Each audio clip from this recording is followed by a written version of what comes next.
Eenyumaan tiksee malee kuulatoo ashuffee baddaa loon hin gaabbisu. Eenyumaan rafee malee yaa lammii tokkummaa dhabuun nama raffisu. Warri sirna darbeef dibbeedhaan iyyuu kana biyya keessa jiraatu isaanuu ammas dibbeedhaa jiru. Ofii immigireeshinii keessa baatee deebitaanaan jennaan silaa laftoo fagoodha fardaanan dhufaa reen jedheen. Quuqama garaa kiyyaa kanan itti ba'u muuziqaan waan hunduma kiyyaanaaf. Sadumaa dhugaa haasa'uudhaaf immoo eenyuun waddeessaa eenyuun jaldeessaa jedhe ijoollee waddeessaa haadha kootiin. Ilmi kee reefu sirbitee jedheen. Angaruu biyya abbaa kottan deebi'e nama ajjeeses biyyaan baane dhiisee sirbuu jennaan. Sirbituu manan godhattu jabaadhu gurbaa hidhaan qoraasuma dhiiraatiin an jedha hundeessaan. Dhugaa isaati. Garuu sirbiyaa saayilamii gaafachuuf miti kanan sirbiyaan. Haati warraan koo nama gaariidha. Ayyaana isheetiin naa milkaa waan hundumtuu jechuu nan danda'a waan hundumtuu. Maaltu walagaadhaan fedha jedhe kobbortaa ormi namaa baatu yoo abbaan ofii baattate malee roorroo diinarraa dhufte. Roorroo ormarraa dhuftee maaltu namaa dhoowwa abbaa dhoowwata malee. Duraan dursa guddaa galatomii weellisaa Haacaaluu Hundeessaan baga nagaan dhufte. Galatoomaa isinis waan kabajanii naaf feertaniif baga nagaan na eegdan. Dhimmaawwan hedduu irratti kan gaaffiif deebii taasisnu irraa egaa intarviiyuu kana dura waa'ee kee namoota garaa garaa irraa odeeffadheera. Tarii odeeffannoon namni garaa garaa naa kennuus wal darbus yookiin wal dha'us mala. Wanni dhugaa ammoo si bira waan jiruudhaa fi wanni si gaafadhee na deebisaa waliin dura. Muuziqaan siif maali? Muuziqaan anaa fi jireenya kootis firan itti horadhees diinan itti horadhees walumaa galatti muuziqaan ana keessa kooti. Akkaataa jiruuf jireenya hawaasa kiyyaa kanan itti ibsu quuqama garaa kiyyaa kanan itti ba'u muuziqaan waan hunduma kiyyaa anaaf. Akkas. Muuziqaadhaanis immoo yeroo gabaabaatti beekamtummaa argatteetta. Weellistoonni kan hedduun sirba hedduu baasanii booda kan isaan beekamanii kan kee garuu takkaatti kan uummata biratti kan fudhatama argatte. Akka fakkeenyaatti mee sirba maalan jira akkaataatti yaaddee hojjettee fi akkaataa uummanni itti fudhate akkamiin ilaalte? Maalan jira yeroo tokko tokko waan ajaa'ibaati beektaani. Amma kana uummanni akkas ta'a jedhee si yaanne garuu maalan jira waanuma keessa kiyyaan barreesse yaadatta taanaan yeroo sana waa'ee maaster pilaanii kanatu haasa'ama ture.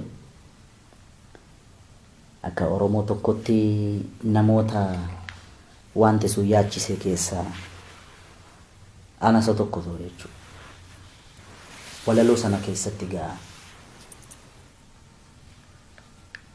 waa hedduu tuttuquu yaale maaster pilaanii isaa madheen gadda osoo hin ta'in isa waggaa 130 dura. Gullalleen kan tufaa gaara abbichuu ture galaan Finfinnee marsee. Walaloo kana keessatti jechi ture jettu suni qofti ergaa mataa ishee qabdi. Gaaffiin ittaanee ka'u ammoo kan jedhudha. Gaarri sun naannoo qabbannaa beekta taanaani gaara jedhama. Gullalleen kan tufaa gaara abbichuu ture galaan Finfinnee marsee sila akka jaalalaa walirraan fagaannu jaran nu fageesse. Waggaa 130 dura gullalleetti yaayyaa gullallee ture gaara sanatti abbichuu kanat ture yakkaa fa'at ture galaantu ture. Amma yoo jette jarreen kana yoo barbaadde gariin meettaa keessa jiru gariin baalee farsii keessa jiru haalli ammarra jiru kun yoo akkaataa kanaan itti fufe carraan Oromoo naannoo Finfinnee jiran hundi carraa yaayyaa gullallee fi yaayyaa abbichuu fi galaanii fi yakkaa ta'aa jechuudha sirbisu kan jedhu achi keessatti. Yaaddoo of keessaa qaba jechuudha. Yaadda'u kana uummanni battalatti galeeraa fi kan hin galleefis gaafatee galeeraaf jechuudha. Maalan jiraanii kana yaada koo sirriitti achi keessatti yookaan yaaddoo koo sirriitti achi keessatti ibsuu yaale uummannis yaaddoo koo kana galee fi innis yaada isaa yaaddoo koo sheeritti godheedha jechuudha. Baay'ee isa eegdee caalaa jaallatummaa fi beekamtummaa isaa guddateera jechuudha. Baay'ee. Maaliif hawaasnis yeroo sanatti yaaddoodhuma akkasii qaba ture. Sirbi immoo agartee sirba tokko yoo akkam dheerate daqiiqaa 7 yookaan 8 sirbi kun 5 walakkaa natti fakkaata maal jiraan. Sana keessatti yaada yookaan miira uummata miiliyoonaan lakkaa'amu cuunfite kaa'uun keessee immoo namni yookaan odeessiin kee gaafa understand si godhu kana caala gammachuun hin jiru beektaa. Kanaaf amma ta'e naa milkaa'e reedee sirba sana keessatti yaaddootu jira, gaabbiitu jira. Diiganii gaara sana gaara diigamuu mallee gaarri hin diigamu miti. Nu baasan addaan baanee nu addaan ba'uu mallee ifa kun gaarri hin diigamu. Oromoon gaara. Gaarri sun silaa diigamuu hin malu ture garuu diigame. Nu baasan addaan baanee nu addaan ba'uu mallee. Biyyattii kana keessatti seenaa biyyattii kana keessatti sirni cunqursaa darbees haa ta'u kan ammas yaadda'aa jirus haa ta'u qaamni Oromoo fuulleetti lolee moo'ee hin jiru. Hambara Mililik keessan dhalanne Haayile Sillaasee keessan dhalanne garuu Oromoo moo'uudhaaf Oromoo diivaayidid gochuun dirqama qooduun jechuudha. Walumaa galatti nu qoodani silaa nuti qoodamuu hin qabnu ture jechuudha sirbi sun. Erga hiikinaan jette kun immoo galeeraaf hawaasa kiyya cubbuu miti. Achi keessatti egaa harki caala innaan dhaga'u hiikaa walaloo sanaa gaafa hawaasni haasa'u hoggaan dhaga'u harki 95 galeeraaf. Amma kana abstiraaktis miti. Sooretti naadha sooree hirbaan irra buusa qabaa. Seeqanii sesseeqanii kan gargar nu baasan jaraa. Sobii jaji dhaqee aduudha. Ormi gaafa si qoqqooduu barbaadu. Namoonni tokko Hacaaluun sirba siyaasaa sirbuun beekamaa jiru. Keessumaa kan afaan Oromoo hin dhageenye illee sirba weellisaa siyaasa sirbu sana jedhu. Akkas ta'uuf yaaddaatti. An nama siyaasaa miti. Artistii Oromooti. Walleen yookaan artiin immoo qoodni isaa inni guddaan yookaan qoodni ishee inni guddaan jiruuf jireenya hawaasa tokkoo xiinxaluudha. Siyaasa ta'uu danda'a, ikonomii ta'uu danda'a, diina jiruuf jireenya aadaa seenaa uummata kiyyaa wallee kootiin xiinxaluuni nama siyaasaa naman taasisu. Yoo jedhanis immoo hin jibbuun waan dhugaa ta'edha kan artiidhaan kan dabarsuu dandeessu. Waan soba ta'e artiin hin jaallattu keessa dabarsuu hin dandeessu. Tarii dhugaa keeti anaanuu kallattiidhumaanuu naan jedhu. Dhufanii yaada akkasii qabdaati. Maaliif yaada akkasii qabaattee deemtati bara kana keessatti jedhee namni afaan Oromoon dhageenye kallattiidhaan namni qaamni na gaafate jira. Tarii gaahii kaniif ta'uu danda'a yookaan ilaalcha kiyya wallee koo keessatti beekee ta'uu danda'a. Namni kamuu ilaalcha malee namni jiraatu hin jiru. Namni kamuu ilaalcha qaba. Anis immoo wallee koo keessatti hawaasan keessaa ba'e profeshinii kootiin abukaatoo ta'uun dirqama waan ta'eef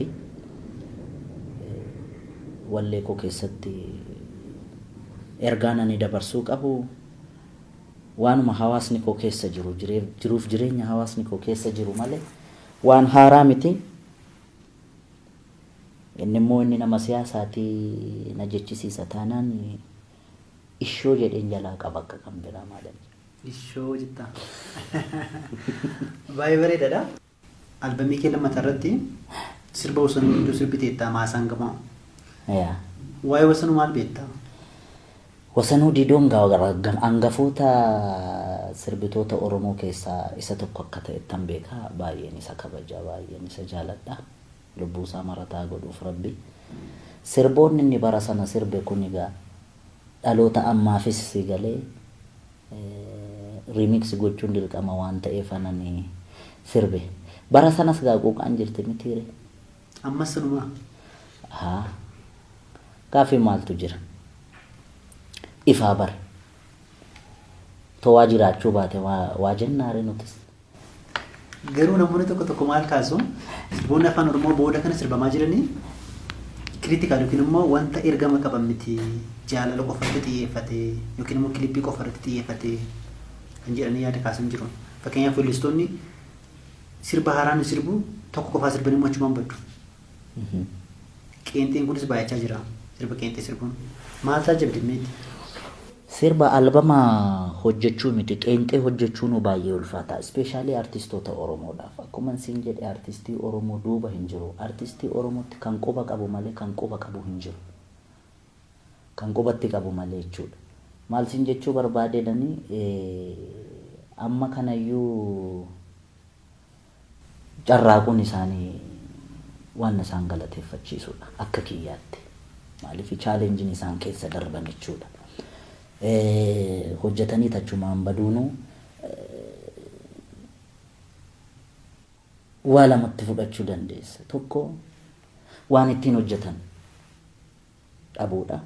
Kan lammataa immoo waan hojjetanis dhabuudha. Callisamee miti kan sirbamu. Mata dureen ati irratti sirbitu si barbaachisa. Aayidiyaa seedhan sana. Mata duree sana seeraan waan explain godhu akkaataa hawaasa kee hawwachuu danda'u walaloon hin barbaachisa. Walaloo sana kamalee miira keessa miira hawaasa kee keessa seensisu yadalootu barbaachisa. Ispeeshaalii yadaloo. Arrangementiin jira, miiksiingiin jira.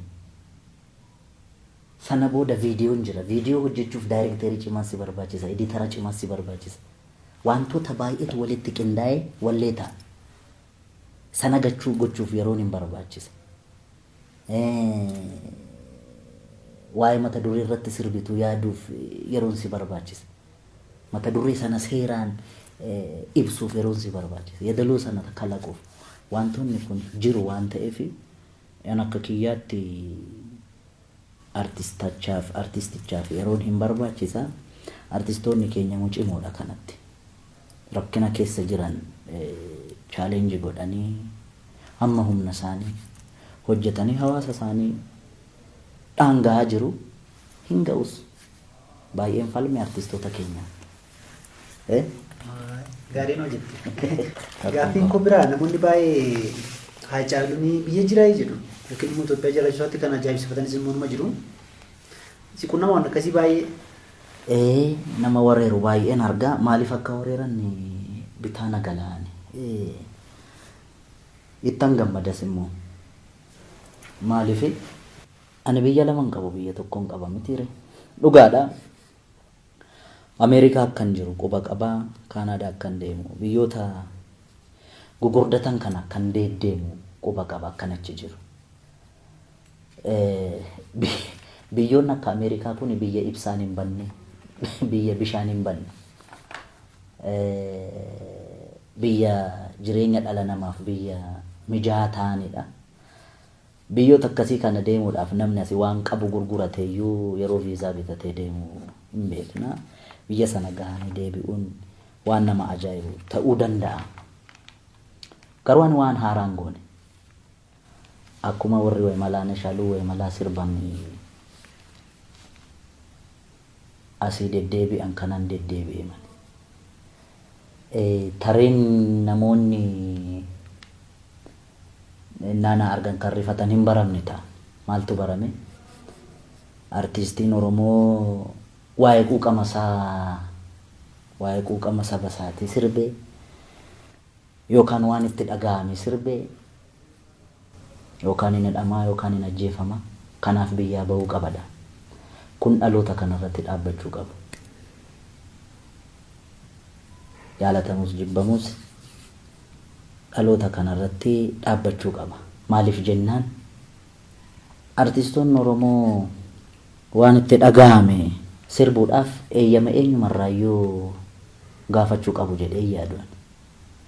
Jalqaba gaafan sirbu eenyumtu na dirqisiisee miti yookaan mata duree natti kennee miti, waan haqaati. Garuu sirbii asaayilamii gaafachuuf miti kanan sirbiyaan. Innaan ba'us immoo immigireeshinii keessa kuteen bahe. Kanaaf manni murtii wanti diinan goone jechuudha. Manni murtii itoo na barbaadu deebi'ee hin dhufne.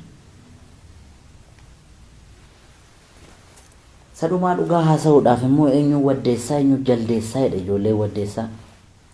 Gaafa xiiqiin qabu. Maal jechuudha? Eenyuun waddeessa ta'ee ari'aa eenyuun jaldeessa ta'ee baqata jechuu isaaniiti. Innaa xiiqeeffatan. Warri sirna darbeef dibbeedhaan iyyuu kana biyya keessa jiraatu isaanuu ammas dibbeedhaa jiru garummaa suma jiraatu. Keenya addatti maali? Kana quba qo'achuus qaba uummanni keenya. Darbee moo namni na argu achumaan baqattee inni nu qaaneessita jennee yaannee turres qaamni siin jedhu jira namni. Namoonni akkasii baay'ee natti tolu.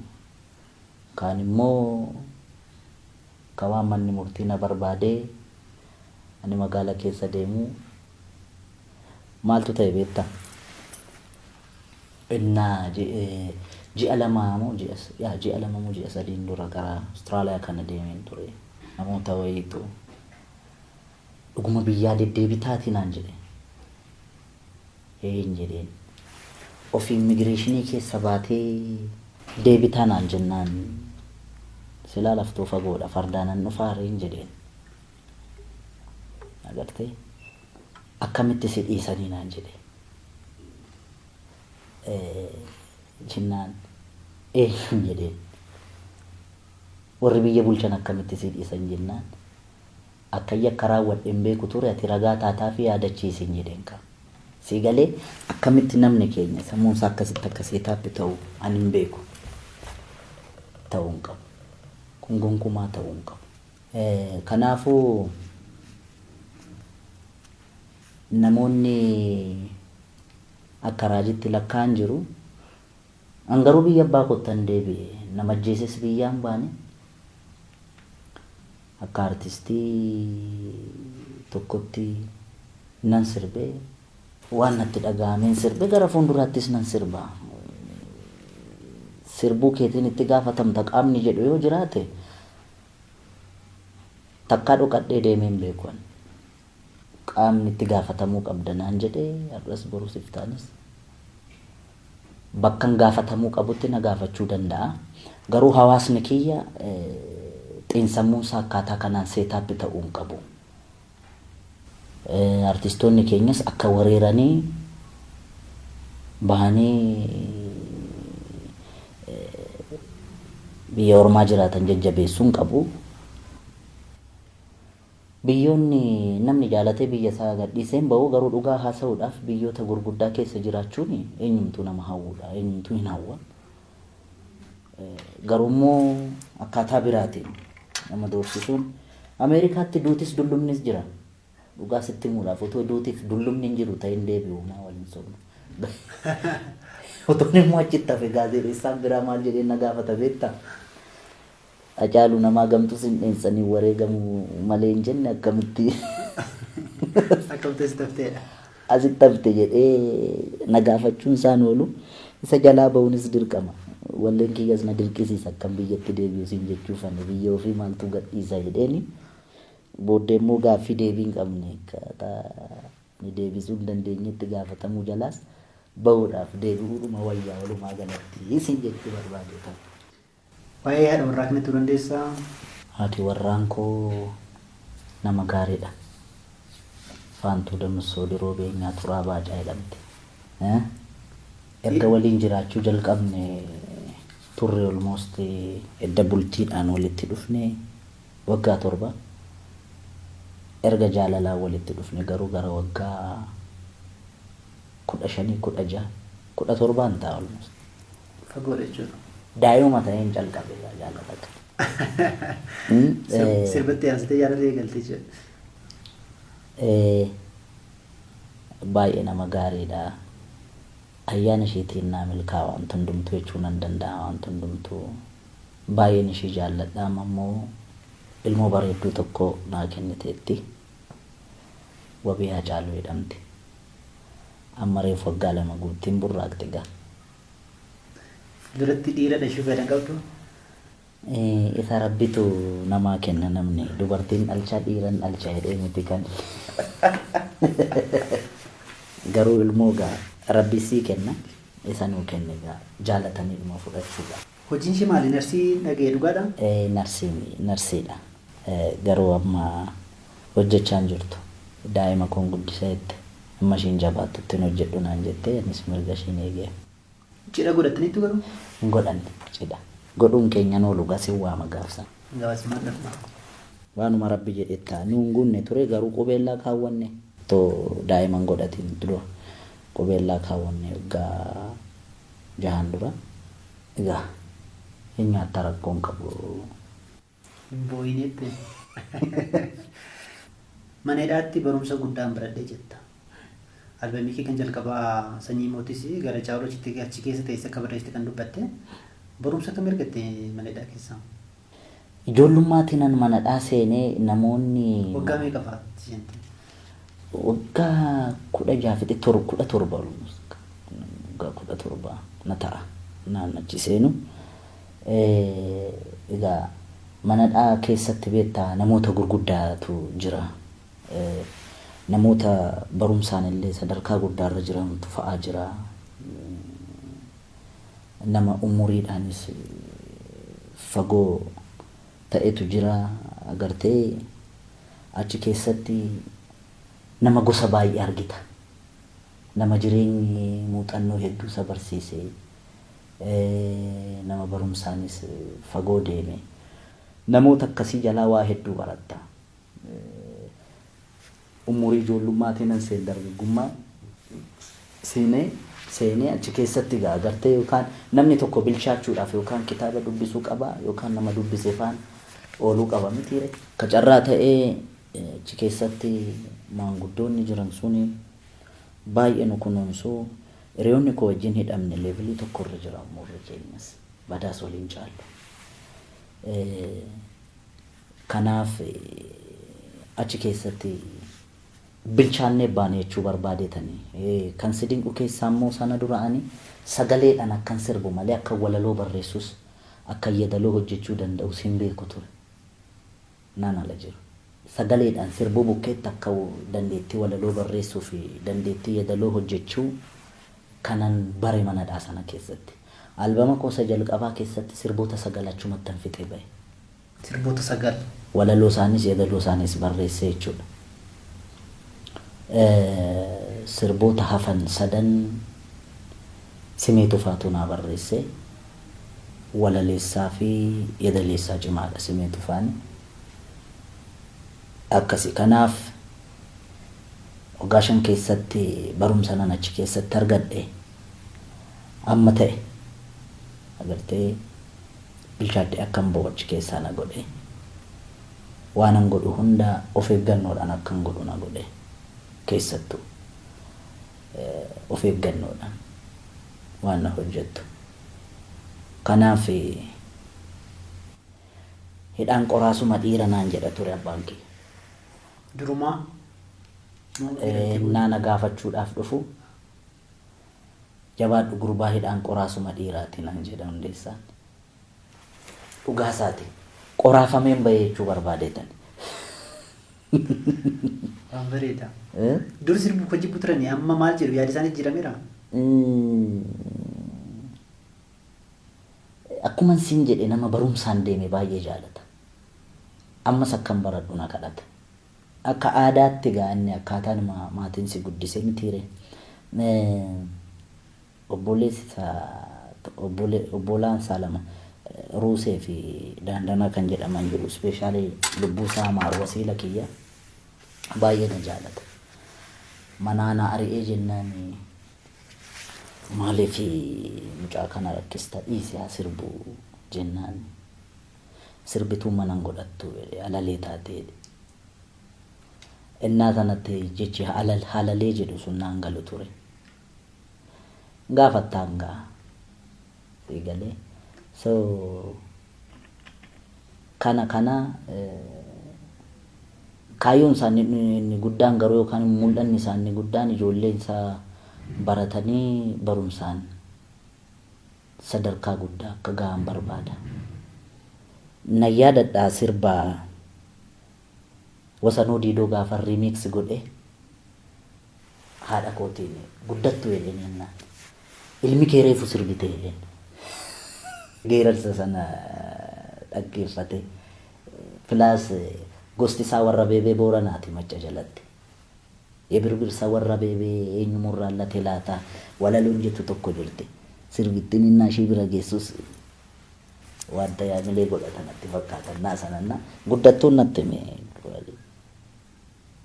geerarsitti ishii kobbortaa ormi namaan baatu yoo abbaan ofii baattate malee jettu san jabbiloota ko waan ta'e keessa isaa tuqeen ta'uun beeku reefu sirbee gurbaan kee ilmi kee kun jedheen haadha kiyyaan kana nan yaadadha kuni jechuun naanna'ee fedhiinsa sadarkaa barumsaatiin akkan bakka guddaa qaqqabuuf malee sadarkaa nama irra jiru kana gammachuu hin qabu jechuu koo miti inumaayyuu yaaddaa baay'ee namtu amma akkasi gaa amma gaa yoo jaalates yoo jibbeesse silaa hoo maal godhatte amma kan isaa qofa miti kan uummata Oromoo guutuuf abba qabeenyummaan si jijjiirameera mee jabbilee tokko sagaleedhaan naan jetta xiqqoo Enumaan tiksee malee kuulatoo washuffee baddaa loon hin gaabbisu. Enumaan rafee malee yaa lammii tokkummaa dhabuun nama raffisu. Allayyaan allayyumaa maaltu wallayyaa nuurufa jedhe alagaan alagumaa maaltu walagaadhaan fira jedhe kobbortaa ormi namaa baatu yoo abbaan ofii baattate malee roorroo diinarraa dhufte. Roorroo ormarraa dhuftee maaltu namaa dhoowwa abbaa dhoowwata malee maaloo jabbiloota koo ya jabbiloota odaa jalaa kan nama nyaatu nu keessa jiran maasaan gamaa lafan baatu talbaa facaafa tataati tokko du'ee tokkon taa'u wal gaggalaafa tataati eemulee yaa boora boorri lolan malee maal gooti koorri. Sagalee bareedaa qabda. Homaan jedhuka. Sanis immoo galatooma. Ati illee ulfaadhu yeroo kee nuti ittiin waliin turteedhaa fi ulfaadhu.